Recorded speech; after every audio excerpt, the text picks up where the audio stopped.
Sehat, alhamdulillah. Diundang untuk menerima surat rekomendasi dari Partai PKS, itu aja. Mudah-mudahan dilancarkan. Artinya siap maju ya Kang? Dengan Kan udah deklarasi, Mbak. Kalau udah deklarasi masa nggak siap maju? terus Kang, kemarin dong yang menarik ada Mas Gibran. Aturan baru Kang, pilkada Ya, saya tidak paham. Semua yang tidak paham tentu harus dipelajari dulu. Dan kembali diserahkan pada institusi yang akan memutuskan hal-hal seperti itu. Kalau tugas saya kan ikut proses, diusung partai sendiri, berdinamika, bernegosiasi. Apapun hasilnya kita serahkan pada institusi negara dan kita hormati. Oke, siap. Di tengah-tengah kita, Presiden PKS Bapak Ahmad Saiku didamping Partai Keadilan Sejahtera Habib Abu Bakar dan Bendahara Umum Bapak Mahfud Abdurrahman. Waktu dan tempat kepada Presiden Partai Keadilan Sejahtera Bapak Ahmad Saiku menyampaikan. Warahmatullahi wabarakatuh. Selamat siang, salam sejahtera untuk kita semuanya. Yang saya hormati Habib Abu Bakar Al-Habsyi, Sekjen Partai Keadilan Sejahtera, dan juga Bapak Abdurrahman Mahfud Abdurrahman, perlu menyampaikan beberapa hal. Pertama adalah pada kesempatan hari ini, insya Allah kita akan melakukan konsolidasi nasional dan sekaligus memberikan B1 KWK sebagai bukti dukungan resmi dari Partai Keadilan Sejahtera kepada calon gubernur, wakil gubernur, calon bupati, wakil bupati, dan calon wali kota, wakil wali kota pada pilkada serentak 2024 ini. Yang kedua, tentu kita juga dalam proses penyerapan aspirasi di pilkada ini, kita menerapkan bottom up, artinya calon-calon kepala daerah atau wakil kepala daerah diharapkan bisa berkomunikasi dengan DPD jika itu sebagai bupati atau wali kota, dan berkomunikasi dengan DPW jika dia seorang calon gubernur atau wakil gubernur.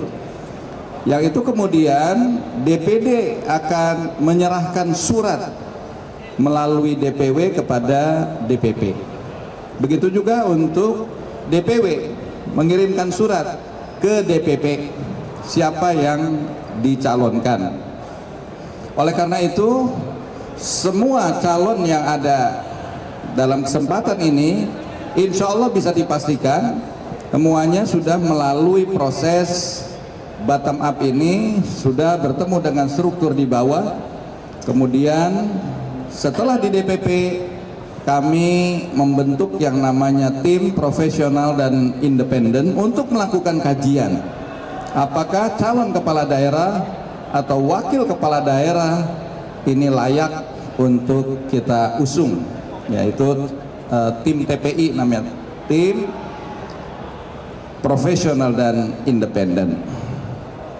Apakah punya kredibilitas, apakah punya kapasitas dan elektabilitasnya memadai. Nah, itu semua dikaji di tim profesional dan independen. Nah, yang ketiga, tentu di hadapan seluruh pasangan calon kepala daerah dan wakil kepala daerah ini, kami menegaskan bahwa dengan modal soliditas struktur, dengan militansi kader, dan juga kerja-kerja kolektif dari keluarga besar Partai Keadilan Sejahtera, hari ini kita ingin menunjukkan bahwa kita all out untuk melakukan dukungan bagi pemenangan calon-calon kepala daerah dan wakil kepala daerah yang diusung oleh PKS pada pemilu kepala daerah serentak tahun 2024 ini. Saya juga ingin menegaskan bahwa kepada para calon kepala daerah dan wakil kepala daerah di seluruh Indonesia, bahwa mari kita bersama-sama wujudkan agar proses dan tahapan pilkada tahun 2024 ini dapat berjalan secara demokratis, juga aman, damai, dan insya Allah akan menghasilkan pilkada yang bermartabat. Sehingga insya Allah ini bagian dari ikhtiar kita untuk mewujudkan kepemimpinan di daerah yang lebih berkualitas dan lebih baik. Saya kira itu yang perlu saya sampaikan dalam kesempatan awal ini. Secara detail nanti bisa disampaikan oleh Habib Abu Bakar Al-Habsyi, kaitan detail berapa yang akan dilantik, berapa yang akan diberikan B1 KWK dan sebagainya. Nah itu rincian-rincian detailnya insya Allah akan disampaikan oleh Habib. Fadhal. Kawan-kawan sekalian, konsolidasi nasional hari ini adalah komitmen PKS untuk mensukseskan pilkada serentak 2024. Jadi bukan mudah ini, ya, 500 lebih, ya. Oleh karenanya PKS memberikan mandat kepada putra-putri terbaik bangsa untuk maju dalam konsultasi pilkada serentak 2024. Hari ini DPP PKS mengumpulkan seluruh kandidat Jakada untuk memberikan formulir persetujuan B Parpol KWK. Ya. Hari ini DPP PKS memberikan 365 formulir persetujuan B Parpol KWK. Ada 31 persetujuan B Parpol KWK untuk gubernur, 31. Dan 65 persetujuan B Parpol KWK wali kota. Dan 272 persetujuan B Parpol KWK Bupati. Tentunya ini mempunyai target, ya. Ada 2 poin target kita. Target utama pertama untuk memastikan kelancaran pendaftaran para Cakada yang akan berlangsung 27-29 Agustus 2024 nanti. Ya, itu yang pertama. Jadi mereka ready and siap untuk mendaftarkan. Yang kedua, untuk memastikan kemenangan para calon kepala daerah yang diusung PKS dalam konsultasi pilkada pada 27 November 2024. Ya. Nah, selain pembagian formulir persetujuan, teman-teman sekalian, komunikasi hari ini agendanya adalah arahan, ya, arahan dari pimpinan. Arahan akan disampaikan oleh Ketua Majelis Syuro PKS, Dr. Salim Segaf Al-Jufri. Arahan ini adalah bagian daripada usaha dan ikhtiar PKS untuk memberikan pemahaman platform, ya, partai dalam program kerja para calon kepala daerah. Kita ingin memastikan bahwa calon kepala daerah nantinya akan bisa bekerja sebaik mungkin untuk mensejahterakan rakyat dan memajukan daerahnya masing-masing. Inilah kira-kira poin-poin yang menjadi perhatian dalam pertemuan kita hari ini. Semoga menjadi catatan penting untuk kita semua. Assalamualaikum warahmatullahi wabarakatuh. Waalaikumsalam warahmatullahi wabarakatuh. Kita akan buka satu saja sesi tanya jawab. Kita batasin satu saja untuk tanya jawab. 4, udah pas, cukup 4. Silakan. Ini tidak seluruhnya juga linier, ya, tapi itu tergantung situasional dari satu daerah. Yang bisa dilinierkan kemungkinan akan linier. Yang tidak memungkinkan ya satu persatu, ya. Nah, termasuk diantaranya di Banten, ya. Di Banten ini kita hampir rata linier antara di provinsi dengan kota kabupatennya, saya kira hampir semuanya terjadi itu. Nah, tapi di daerah-daerah lain konfigurasinya tetap nggak bisa juga dipaksakan, sehingga mungkin berbeda antara yang di provinsi dengan pasangan di kota kabupaten, dukungan dari partai-partai politiknya. Saya kira itu, ya. Kemudian yang kedua dari Mas Tisna, ya. Apakah PKS resmi mengusung RK dan Suswono? Betul.